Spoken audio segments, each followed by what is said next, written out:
What are the main drivers of U.S. markets? Well, I'm sure our chief equity strategist and economist here at Zacks, John Blank, can tell us. John, does the Fed top the list? No question about it, Terry. The Fed tops the list of the main drivers of U.S. markets. So what's likely to happen in the markets once the Fed starts tapering? It's $1 million question, probably the $1 trillion question. We'll see, Terry. I don't think anybody should be answering that question other than by saying we'll see, because I think the consensus around the December taper ending in June is now in place. The Fed has done that through their communication. But what we don't know is what the profit makers and takers in the stock market will do. And that is another question that we just have to wait and see to what happens in December.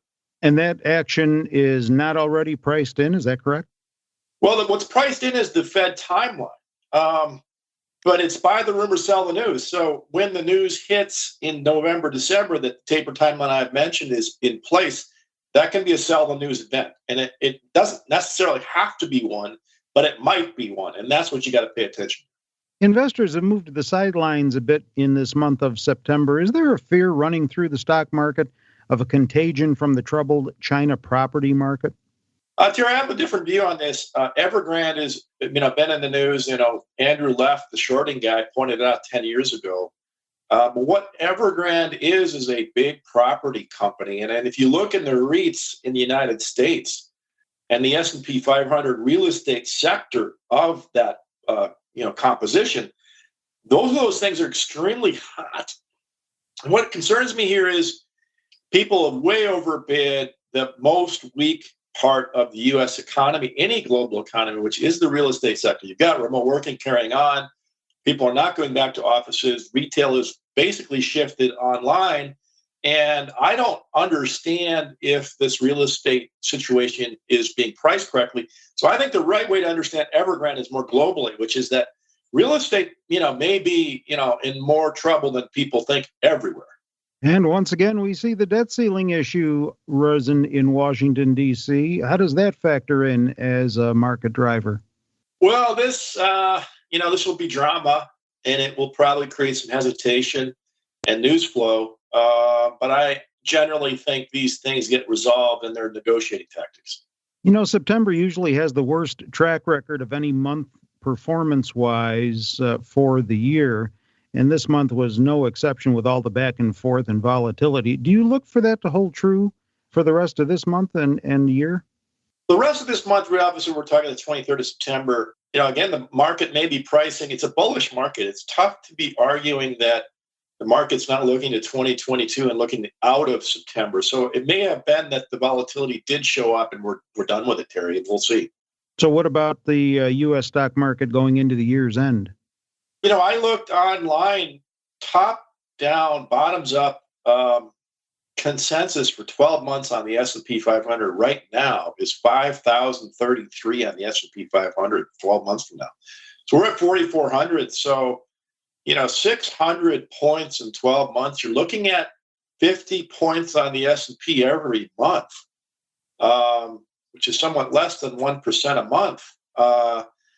That's the consensus. That's bullish, Terry. All right, three top Zacks ranked stocks you're paying attention to right now are Canon, Helios Technologies, and Valmont Industries. Yeah, let's talk Canon. Canon's obviously a Japanese company. Value score A, growth score A, momentum score B. Zacks ranked number 2. The stock is rolling up the hill. Target's price is $27. I got $24 a share. The highs back in 2018 were $40 a share. So if the Suga story plays out and he does get replaced and people stay bullish Japanese stocks, you got to like Canon as a momentum trade right now. Helios Technologies. Now, have you ever heard of this company? This is an industrial technology company, hydraulic and electronic control solutions. So this is a bunch of stuff in capital goods spending. This stock has been roaring up the hill, $30 to now almost $86 with the target price of $100. Amazing situation. I don't trust this chart in the same way I trust the Canon chart, but it is a momentum stock, and it does show that the interest is pretty strong for these technical, driven industrial names. Valmont Industries, ticker VMI, is a leader in civil infrastructure agriculture industries. Again, it's one of these industrial stocks, not very well known, but now the market cap's $5 billion because the stock is at $235 a share.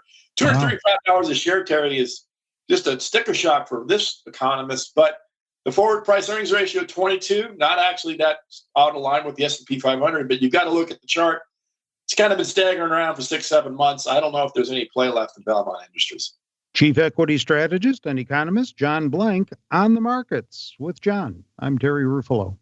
This material is being provided for informational purposes only, and nothing herein constitutes investment, legal, accounting, or tax advice, or a recommendation to buy, sell, or hold a security. Do not act or rely upon the information and advice given in this podcast without seeking the services of competent and professional legal, tax, or accounting counsel. Publication and distribution of this podcast is not intended to create, and the information contained herein does not constitute an attorney-client relationship. No recommendation or advice is being given as to whether any investment or strategy is suitable for a particular investor. It should not be assumed that any investments in securities, companies, sectors, or markets identified and described were or will be profitable. All information is current as of the date herein and is subject to change without notice. Any views or opinions expressed may not reflect those of Zacks Investment Research as a whole.